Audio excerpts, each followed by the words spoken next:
El bruxismo es mucho más que apretar o rechinar los dientes.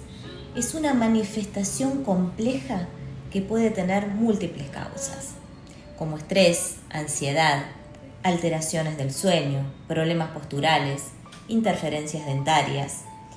Si bien el uso de una placa oclusal es útil para proteger las estructuras dentarias, no resuelve por sí sola el problema, ni el dolor asociado.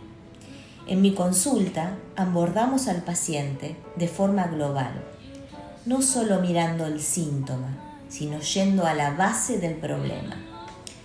El bruxismo no solo se trata con una placa, se trata con una mirada integral, interdisciplinaria y personalizada.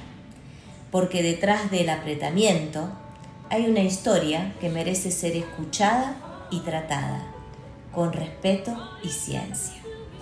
Te espero para que juntos encontremos la mejor solución